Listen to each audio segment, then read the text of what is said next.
कटनी की 29 साल की अर्चना तिवारी, जो कि 7 अगस्त को नर्मदा एक्सप्रेस से गायब हो गई थी और अब उसको नेपाल बॉर्डर से बरामद किया गया है।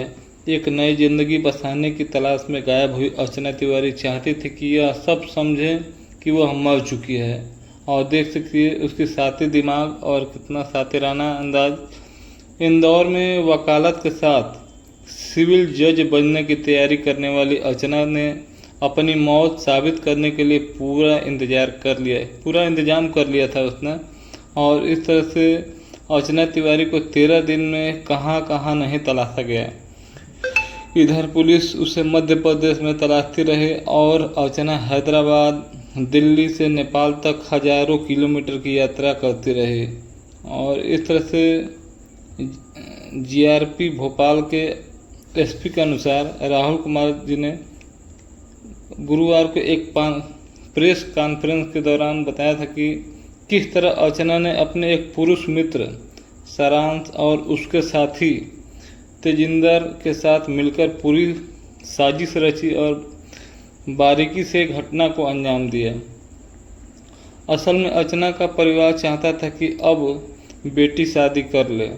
इसके लिए एक पटवारी से उसका रिश्ता भी तय कर दिया गया था। अर्चना अभी इसके लिए तैयार नहीं थी।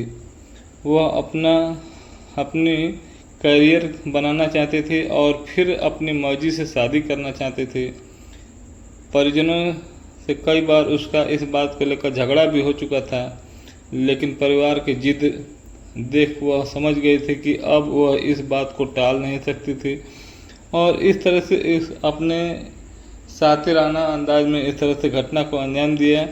और यह बहुत ही अर्चना को यह रिश्ता मंजूर नहीं था, इसलिए वह अपने तरीके से सोचने लगी।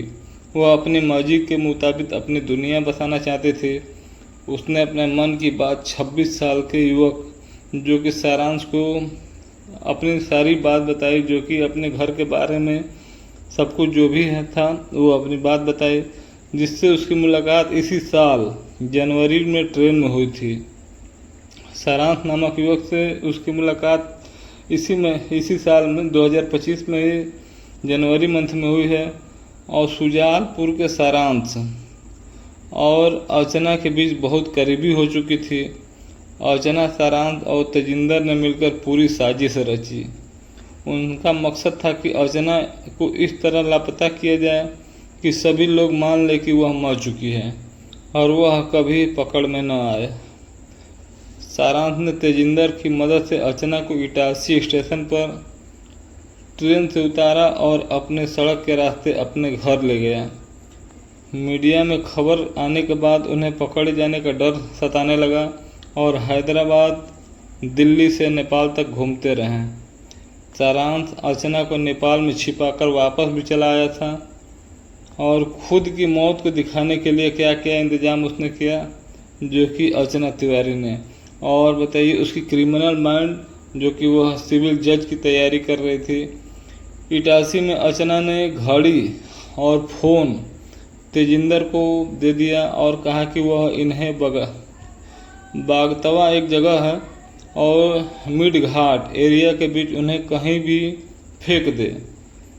यह भी तय किया था कि 3-4 युवकों से जीआरपी में शिकायत करवा दिया जाएगा कि घाट एरिया में कोई लड़की ट्रेन से गिरी है।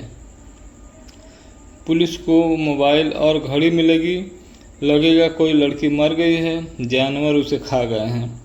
पुलिस को गिरने का भरोसा दिलाने के लिए अर्चना ने अपना बैग और पर्स भी ट्रेन की बर्थ पर छोड़ दिया था।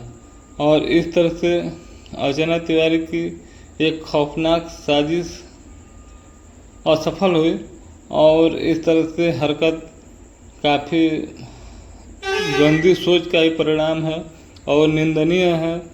माता पिता जो भी सोचते हैं, लड़के हो या लड़की, सबके उज्जवल भविष्य के लिए ही ऐसा सोचते हैं, ताकि अपने जीवन काल में ही लड़की की शादी कर दें, लड़के की शादी कर दें। और लड़के इस तरह से गंदी हरकतें करते हैं और यह बहुत ही निंदनीय है, क्योंकि बहुत उम्मीदों के साथ में अर्चना तिवारी को पढ़ाया लिखाया जा रहा होगा उनके माता पिता के द्वारा, और इस तरह से उनकी खौफनाक सोच की वजह से उनके अंदर काफ़ी वो टूट चुके होंगे और काफ़ी इस तरह से समाज में गलत निगेटिविटी फैलेगी, गलत असर फैलेगा और इस तरह से आए दिन घटनाएं हो रही हैं। इसी तरह से आप अभी पिछले दिनों अभी सोनम के बारे में सुने होंगे, इस तरह से राजा रघुवंशी, इस तरह की कई घटनाएं सुने होंगे कि इसी तरह की गंदी सोच का परिणाम है ये घटना। और इस तरह की समाज में फैले दुष्प्रचार को बचना चाहिए युवक या युवती दोनों लोगों को, और उनके माता पिता को भी। अगर 29 साल की अगर उम्र हो चुकी है तो उनकी सोच भी कोई गलत नहीं है, उनको अपने शादी करना चाह रहे थे। इस विषय में आपका क्या राय है, कमेंट बॉक्स में जुड़कर कमेंट जरूर करें। यह अर्चना तिवारी का जो कारनामा था वो अच्छा था, बुरा था, क्या था, कमेंट बॉक्स में जुड़े। चैनल को सब्सक्राइब कर लें।